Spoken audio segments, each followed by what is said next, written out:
নমস্কার বন্ধুরা, আজকে আমি নীলিমা কুকিং শো থেকে দেখুন আমি বাজার থেকে এই যে আমোদি মাছ নিয়েছি। সমুদ্রের বড় আমোদি মাছ, কি সুন্দর বড় বড়। এটাকে আমি ঝাল বানাবো, কি করে বানাচ্ছি আপনারা দেখুন সাথে থেকে।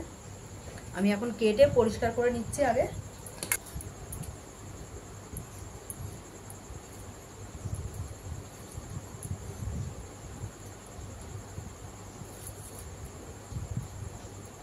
আমি এইভাবে এক এক করে সব মাছটা কেটে নেব।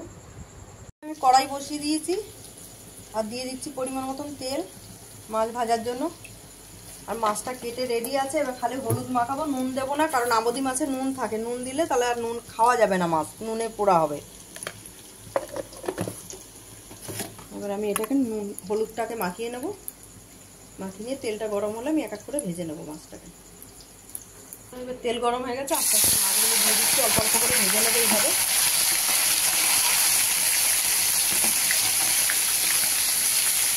হয়ে গেছে আমার মাছটা পুরো ভাজা কমপ্লিট। এবার আমি ওই তেলেই আমি দিয়ে দিচ্ছি কালো জিরা ফোড়ন,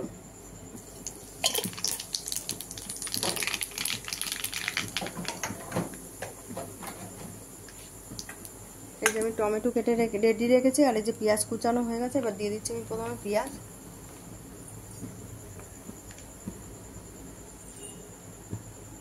দিয়ে দিলাম পেঁয়াজ কুচিগুলো।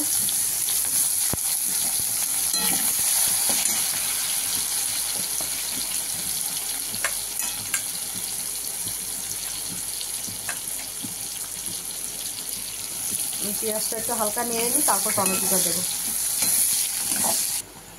বন্ধুরা আমার হালকা ভাজা ভাজা হয়ে গেছে। এবার আমি দিয়ে দিচ্ছি টমেটোটা।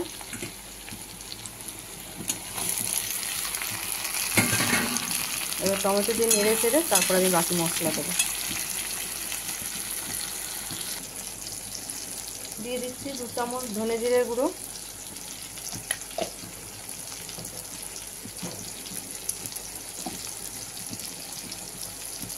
দিয়ে দিচ্ছি আমি ছোটো চামচের 1.5 চামচ লঙ্কার গুঁড়ো পুরো। দিয়ে দেবো পরিমাণ মতো নুন ঝোলের জন্য। ভালো করে মিশিয়ে কষবো,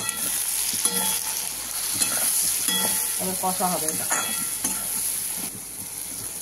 বন্ধুরা আমার মশলা কষা হয়ে গেছে, এই দেখুন লাল লাল করে কি সুন্দর কষা হয়ে গেছে, টমেটো গুঁড়ো গলে গেছে। এবার দিয়ে দিচ্ছি ঝোল।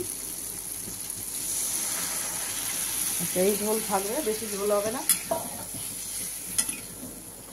এটা ফুটে গেলে আমি মাছটা দিয়ে দেবো। এটা ফুটছে, এবার আমি মাছটা দিয়ে দিচ্ছি।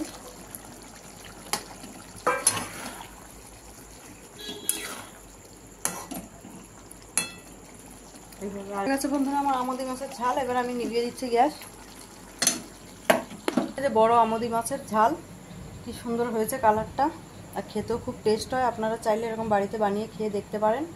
আর নীলিমা কুকিং শোটিকে আপনারা সাবস্ক্রাইব, লাইক, কমেন্ট, শেয়ার করে দেবেন। ইউটিউবে আর ফেসবুকের বন্ধুরা আপনারাও লাইক, কমেন্ট, শেয়ার করে দেবেন। আর নীলিমা কুকিং শো বলে পেজ খোলা আছে, সেখানে আপনারা ফলো করে লাইক, কমেন্ট, শেয়ার করে দেবেন।